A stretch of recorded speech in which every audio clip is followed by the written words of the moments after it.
The Divine Comedy by Dante Alighieri. Translated by Henry Wadsworth Longfellow. Inferno, Cantos 6 to 10. Inferno, Canto 6. At the return of consciousness that closed before the pity of those two relations which utterly with sadness had confused me, new torments I behold, and new tormented around me, whichsoever way I move, and whichsoever way I turn and gaze. In the third circle am I of the rain, eternal, maledict, and cold and heavy. Its law and quality are never new. Huge hail, and water sombre-hued, and snow, athwart the tenebrous air, pour down amain. Noisome the earth is that receiveth this. Cerberus, monster cruel and uncouth, with his 3 gullets like a dog, is barking over the people that are there submerged. Red eyes he has, an unctuous beard, and black, and belly large, and armed with claws his hands. He rends the spirits, flays and quarters them. Howl, the rain maketh them like unto dogs. One side they make a shelter for the other, oft turn themselves, the wretched reprobates. When Cerberus perceived us, the great worm, his mouths he opened and displayed his tusks. Not a limb had he that was motionless. And my conductor, with his spans extended, took of the earth, and with his fists well filled he threw it into those rapacious gullets, such as that dog is, who by barking craves, and quiet grows soon as his food he gnaws, for to devour it he but thinks and struggles. The like became those muzzles, filth-begrimed, of Cerberus, the demon, who so thunders over the souls that they would fain be deaf. We passed across the shadows, which subdues the heavy rainstorm, and we placed our feet upon their vanity, that person seems. They all were lying prone upon the earth, excepting one, who sat upright as soon as he beheld us passing on before him. "O thou that art conducted through this hell," he said to me, "recall me if thou canst. Thyself wast made before I was unmade." And I to him, "The anguish which thou hast perhaps doth draw thee out of my remembrance, so that it seems not I have ever seen thee. But tell me who thou art that in so doleful a place art put, and in such punishment, if some are greater, none is so displeasing." And he to me, "Thy city, which is full of envy, so that now the sack runs over, held me within it, in the life serene. You citizens were wont to call me Chiaco, for the pernicious sin of gluttony. I, as thou seest, am battered by this rain. And I, sad soul, am not the only one, for all these suffer the like penalty for the like sin."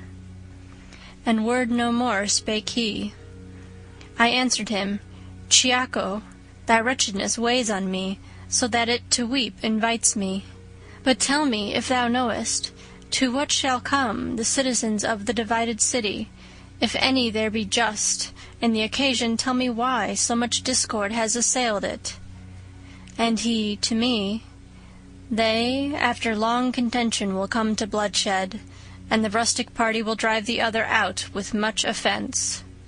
Then afterwards behoves it this one fall within 3 suns, and rise again the other, by force of him who now is on the coast. High will it hold its forehead a long while, keeping the other under heavy burdens, howe'er it weeps thereat, and is indignant. The just are 2, and are not understood there.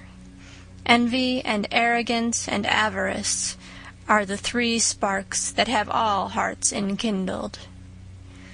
Here ended he his tearful utterance, and I to him, "I wish thee still to teach me, and make a gift to me of further speech. Farinata and Teggio once so worthy, Jacopo Rusticucci, Arrigo and Mosca, and others who on good deeds set their thoughts. Say where they are and cause that I may know them, for great desire constraineth me to learn, if heaven doth sweeten them, or hell in venom. And he, they are among the blacker souls, a different sin downweighs them to the bottom, if thou so far descendest, thou canst see them. But when thou art again in the sweet world, I pray thee to the mind of others bring me, no more I tell thee, and no more I answer. Then his straightforward eyes he turned askance, eyed me a little, and then bowed his head. He fell therewith prone like the other, blind. And the guide said to me, He wakes no more.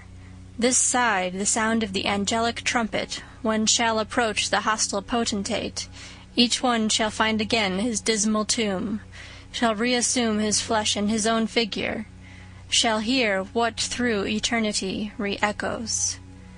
So we passed onward o'er the filthy mixture of shadows and of rain with footsteps slow, touching a little on the future life. Wherefore I said, Master, these torments here, will they increase after the mighty sentence, or lesser be, or will they be as burning? And he to me, Return unto thy science, which wills that as the thing more perfect is, the more it feels of pleasure and of pain, albeit that this people maledict to true perfection never can attain, hereafter more than now they look to be. Round in a circle by that road we went, speaking much more, which I do not repeat. We came unto the point where the descent is. There we found Plutus, the great enemy. Inferno, Canto 7. Pape Satan, Alepe! Thus Plutus with his clucking voice began, and that benignant sage, who all things knew, said, to encourage me, Let not thy fear harm thee, for any power that he may have shall not prevent thy going down this crag. Then he turned round unto that bloated lip, and said, Be silent, thou accursed wolf, consume within thyself with thine own rage. Not causeless is his journey to the abyss. Thus it is willed on high, where Michael wrought vengeance upon the proud adultery. Even as the sails inflated by the wind, involved together, fall when snaps the mast, so fell the cruel monster to the earth. Thus we descended into the fourth chasm, gaining still farther on the dolesome shore, which all the woe of the universe ensacks. Justice of God, ah, who heaps up so many new toils and sufferings as I beheld, and why doth our transgression waste us so? As doth the billow there upon Charybdis, that breaks itself on that which it encounters, so here the folk must dance their roundelay. Here saw I people, more than elsewhere, many, on one side and the other, with great howls, rolling weights forward by main force of chest. They clashed together, and then at that point each one turned backward, rolling retrograde, crying, Why keepest, and why squanderest thou? Thus they returned along the lurid circle, on either hand unto the opposite point, shouting their shameful metre evermore. Then each, when he arrived there, wheeled about, through his half-circle to another joust, and I, who had my heart pierced as it were, exclaimed, My master, now declare to me what people these are, and if all were clerks, these shaven crowns upon the left of us. And he to me, All of them were asquint in intellect in the first life, so much that there with measure they no spending made. Clearly enough their voices bark it forth, whene'er they reach the 2 points of the circle, where sunders them the opposite effect. Clerks those were who no hairy covering have on the head, and popes and cardinals, in whom doth avarice practice its excess.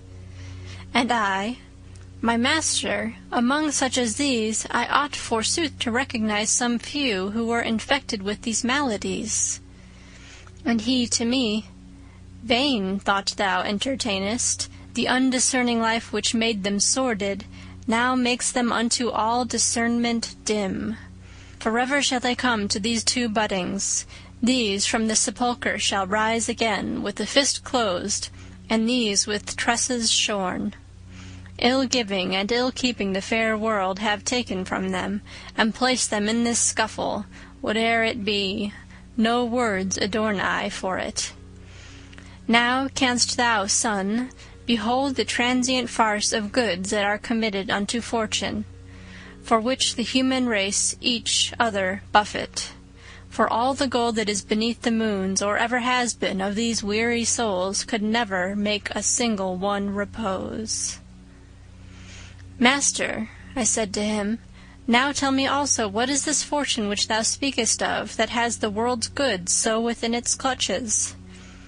And he to me, O creatures imbecile, what ignorance is this which doth beset you? Now will I have thee learn my judgment of her. He whose omniscience everything transcends, the heavens created, and gave who should guide them, that every part to every part may shine. Distributing the light in equal measure, he in like manner to the mundane splendors ordained a general ministress and guide, that she might change at times the empty treasures from race to race, from one blood to another, beyond resistance of all human wisdom. Therefore one people triumphs, and another languishes, in pursuance of her judgment, which hidden is, as in the grass, a serpent. Your knowledge has no counterstand against her. She makes provision, judges, and pursues her governance, as theirs the other gods. Her permutations have not any truce. Necessity makes her precipitate. So often cometh who his turn obtains. And this is she who is so crucified, even by those who ought to give her praise, giving her blame amiss, and bad repute. But she is blissful, and she hears it not, among the other primal creatures gladsome. She turns her sphere, and blissful she rejoices. Let us descend now unto greater woe. Already sinks each star that was ascending when I set out, and loitering is forbidden. We crossed the circle to the other bank, near to a fount that boils, and pours itself along a gully that runs out of it. The water was more sombre far than purse, and we, in company with the dusky waves, made entrance downward by a path uncouth. A marsh it makes, which has the name of Styx, this tristful brooklet, when it has descended down to the foot of the malign grey shores. And I, who stood intent upon beholding, saw people mud besprent in that lagoon, all of them naked and with angry look. They smote each other not alone with hands, but with the head and with the breast and feet, tearing each other piecemeal with their teeth. Said the good master, Son, thou now beholdest the souls of those whom anger overcame, and likewise I would have thee know for certain, beneath the water people are who sigh, and make this water bubble at the surface, as the eye tells thee wheresoe'er it turns. Fixed in the mire, they say, we sullen were in the sweet air, which by the sun is gladdened, bearing within ourselves the sluggish reek. Now we are sullen in this sable mire. This hymn do they keep gurgling in their throats, for with unbroken words they cannot say it. Thus we went circling round the filthy fen, a great arc twixt the dry bank and the swamp, with eyes turned unto those who gorged the mire. Unto the foot of a tower we came at last. Inferno, Canto 8. I say, continuing, that long before we to the foot of that high tower had come, our eyes went upward to the summit of it. By reason of two flamelets we saw placed there, and from afar another answer them, so far that hardly could the eye attain it. And to the sea of all discernment turned, I said, What saith this, and what respondeth that other fire? And who are they that made it? And he to me, Across the turbid waves what is expected thou canst now discern. if reek of the morass conceal it not. Cord never shot an arrow from itself that sped away athwart the air so swift as I beheld a very little boat come o'er the water towards us at that moment, under the guidance of a single pilot, who shouted, "Now art thou arrived, fell soul!" "Phlegyas, Phlegyas, thou criest out in vain. For this once," said my lord, "thou shalt not have us longer than in the passing of the slough." As he who listens to some great deceit that has been done to him and then resents it, such became Phlegyas in his gathered wrath. My guide descended down into the boat, and then he made me enter after him, and only when I entered seemed it laden. Soon as the guide and I were in the boat, the antique prow goes on its way, dividing more of the water than 'tis wont with others. While we were running through the dead canal, up rose in front of me one full of mire, and said, "Who art thou that comest here the hour?" And I to him, "Although I come, I stay not. But who art thou that hast become so squalid?" "Thou seest that I am one who weeps," he answered.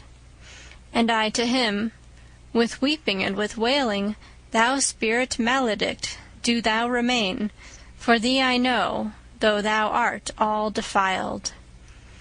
Then stretched he both his hands unto the boat, whereat my wary master thrust him back, saying, "Away there with the other dogs." Thereafter with his arms he clasped my neck. He kissed my face, and said, "Disdainful soul, blessed be she who bore thee in her bosom. That was an arrogant person in the world. Goodness is none that decks his memory. So likewise here his shade is furious. How many are esteemed great kings up there, who here shall be like unto swine in mire, leaving behind them horrible dispraises." And I, "My master, much should I be pleased if I could see him soused into this broth, before we issue forth out of the lake." And he to me, "Ere unto thee the shore reveal itself, thou shalt be satisfied. Such a desire 'tis meet thou shouldst enjoy." A little after that I saw such havoc made of him by the people of the mire that still I praise and thank my God for it. They all were shouting, "At Filippo Argenti!" And that exasperate spirit Florentine turned round upon himself with his own teeth. We left him there, and more of him I tell not, but on mine ears there smote a lamentation whence forward I intent unbar mine eyes. And the good master said, "Even now, my son, the city draweth near whose name is Dis, with the grave citizens, with the great throng." And I, "Its mosques already, master, clearly within there in the valley I discern vermilion, as if issuing from the fire they were."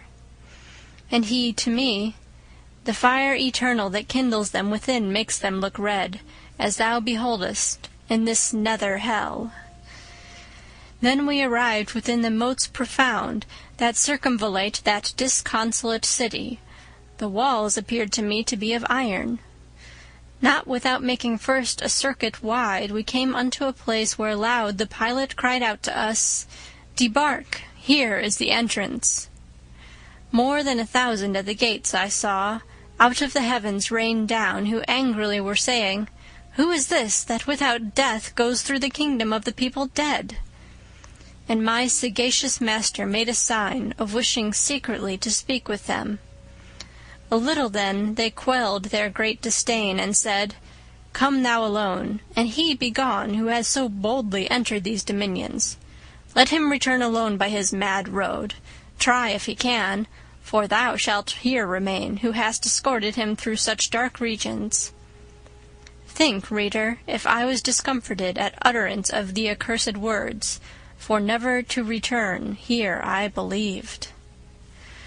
Oh, my dear guide, who more than 7 times hast rendered me security, and drawn me from imminent peril that before me stood, do not desert me, said I. Thus undone, and if the going farther be denied us, let us retrace our steps together swiftly. And that lord who had led me thitherward said unto me, Fear not, because our passage none can take from us. It by such is given. But here await me in thy weary spirit comfort and nourish with a better hope, for in this nether world I will not leave thee. So onward goes, and there abandons me my father sweet, and I remain in doubt, for no and yes within my head contend. I could not hear what he proposed to them, but with them there he did not linger long, ere each within in rivalry ran back. They closed the portals, those our adversaries, on my lord's breast, who had remained without, and turned to me with footsteps far between.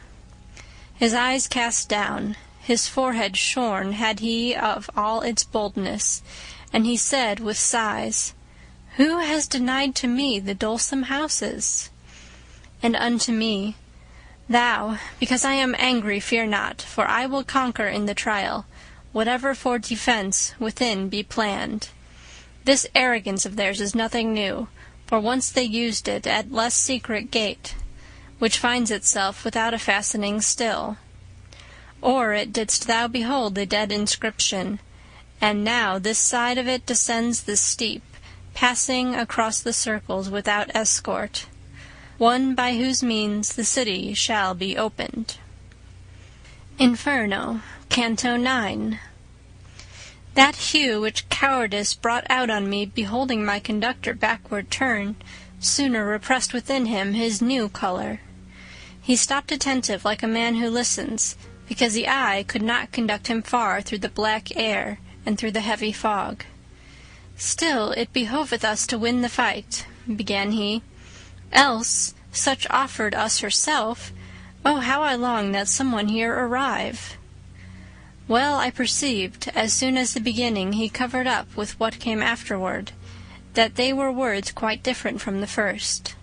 But none the less his saying gave me fear, because I carried out the broken phrase, perhaps to a worse meaning than he had. Into this bottom of the doleful conch doth any air descend from the first grade, which for its pain has only hope cut off? This question put I, and he answered me, Seldom it comes to pass that one of us maketh the journey upon which I go. True it is, once before I here below was conjured by that pitiless Erichtho, who summoned back the shades unto their bodies.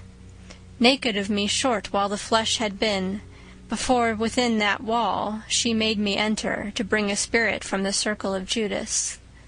That is the lowest region, and the darkest, and farthest from the heaven which circles all. Well know I the way, therefore be reassured. This fen, which a prodigious stench exhales, encompasses about the city dolent, where now we cannot enter without anger.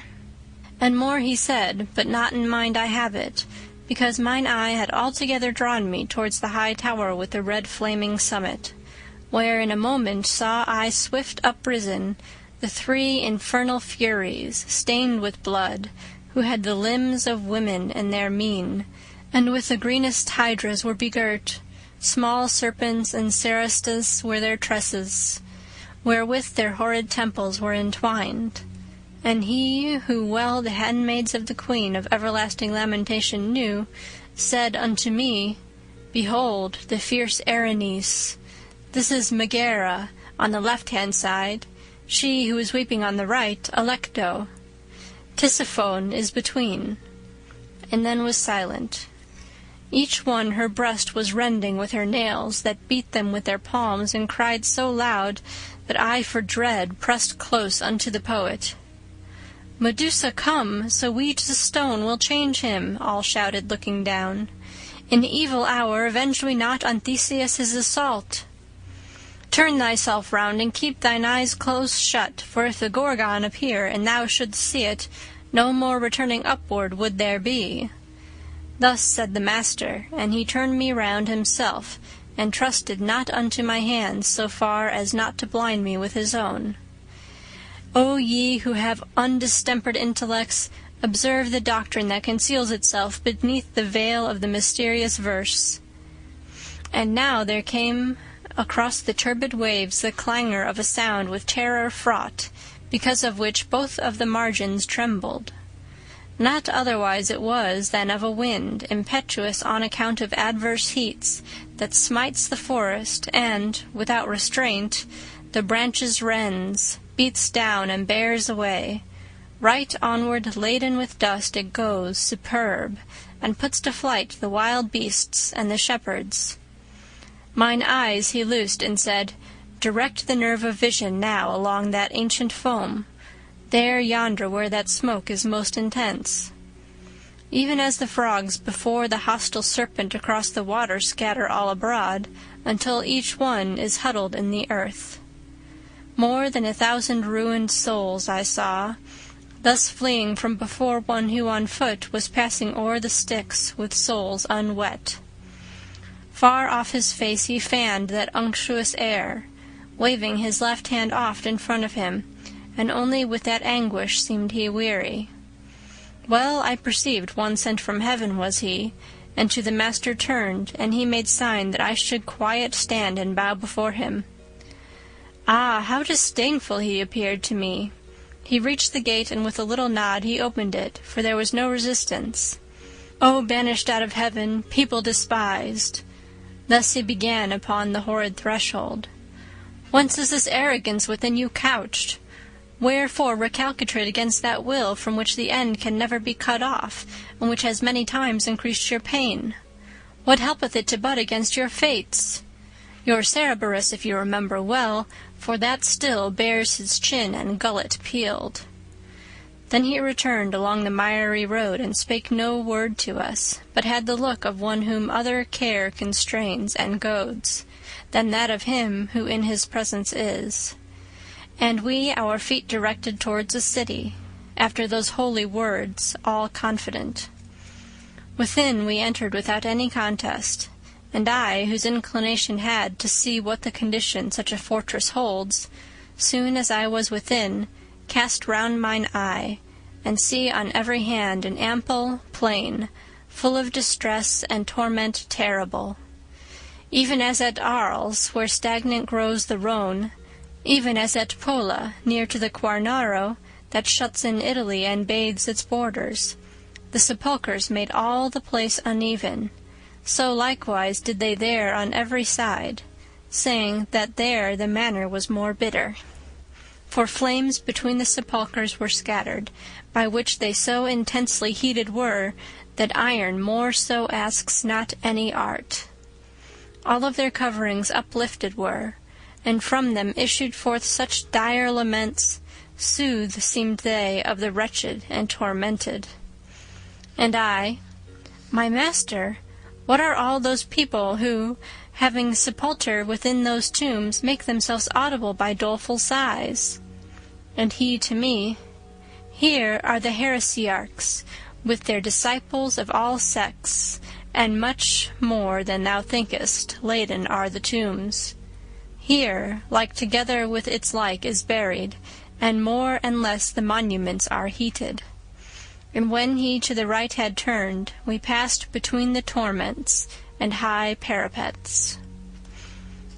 Inferno, Canto 10. Now onward goes along a narrow path between the torments and the city wall, my master, and I follow at his back.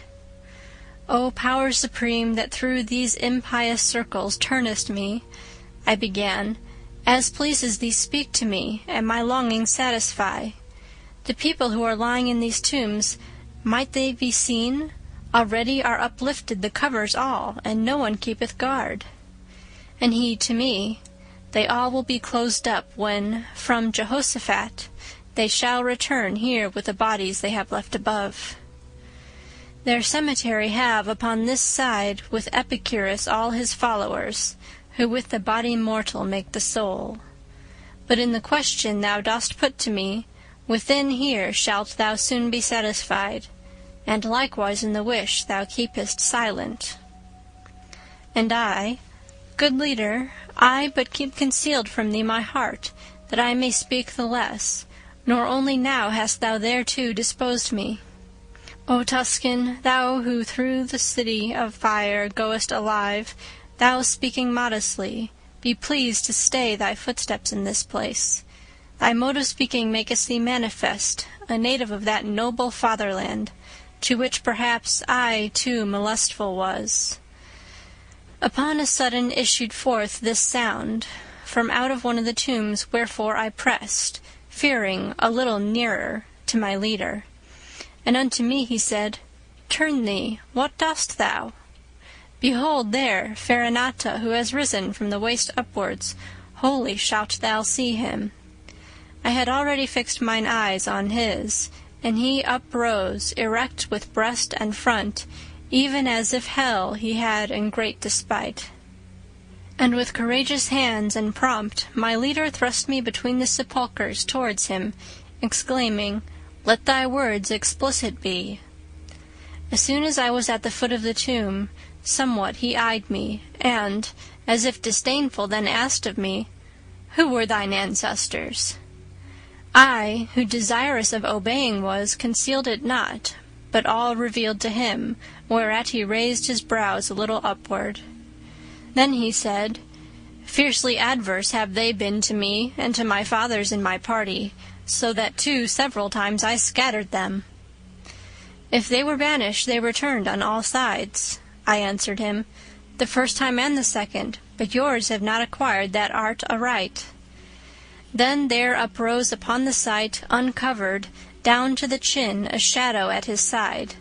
I think that he had risen on his knees. Round me he gazed, as if solicitude he had to see if some one else were with me. But after his suspicion was all spent, weeping, he said to me, If through this blind prison thou goest by loftiness of genius, where is my son, and why is he not with thee? And I to him, I come not of myself. He who is waiting yonder leads me here, whom in disdain perhaps your Guido had. His language and the mode of punishment already unto me had read his name. On that account my answer was so full. Up starting suddenly he cried out, How saidst thou, he had? Is he not still alive? Does not the sweet light strike upon his eyes? When he became aware of some delay, which I before my answer made, supine he fell again, and forth appeared no more. But the other, magnanimous, at whose desire I had remained, did not his aspect change, neither his neck he moved, nor bent his side. And if, continuing his first discourse, they have that art, he said, not learned aright, that more tormenteth me, than doth this bed. But 50 times shall not rekindled be the countenance of the lady who reigns here, ere thou shalt know how heavy is that art. And as thou wouldst to this sweet world return, say why that people is so pitiless against my race in each one of its laws. Whence I to him, the slaughter and great carnage which have with crimson stained the Arbia, caused such orisons in our temple to be made. After his head he with a sigh had shaken. There I was not alone, he said, nor surely without a cause had with the others moved, but there I was alone, where every one consented to the laying waste of Florence, he who defended her with open face. Ah, so hereafter may your seed repose, I him entreated. Solve for me that knot which has tangled my conceptions here. It seems that you can see, if I hear rightly, beforehand whatsoever time brings with it, and in the present have another mode. We see, like those who have imperfect sight, the things, he said, that distant are from us, so much still shines on us the sovereign ruler. When they draw near, or are, is wholly vain our intellect, and if none brings it to us, not anything know we of your human state. Hence thou canst understand that wholly dead will be our knowledge from the moment when the portal of the future shall be closed. Then I, as if compunctious for my fault, said, Now then you will tell that fallen one that still his son is with the living joined. And if just now in answering I was dumb, tell him I did it because I was thinking already of the error you have solved me. And now my master was recalling me, wherefore more eagerly I prayed the spirit that he would tell me who was with him there. He said, "With more than 1,000 here I lie. Within here is the second Frederick, and the cardinal, and of the rest I speak not." Thereon he hid himself, and I towards the ancient poet turned my steps, reflecting upon that saying which seemed hostile to me. He moved along, and afterward, thus going, he said to me, "Why art thou so bewildered?" And I in his inquiry satisfied him. "Let memory preserve what thou hast heard against thyself," that sage commanded me, "and now attend here," and he raised his finger. "When thou shalt be before the radiance, sweet, of her whose beauteous eyes all things behold, from her thou'lt know the journey of thy life." Unto the left hand then he turned his feet. We left the wall and went towards the middle, along a path that strikes into a valley, which even up there unpleasant made its stench. End of Section 2 of the Inferno, Cantos 6 through 10. Recorded by Annie Coleman in St. Louis, Missouri on October 1st, 2006.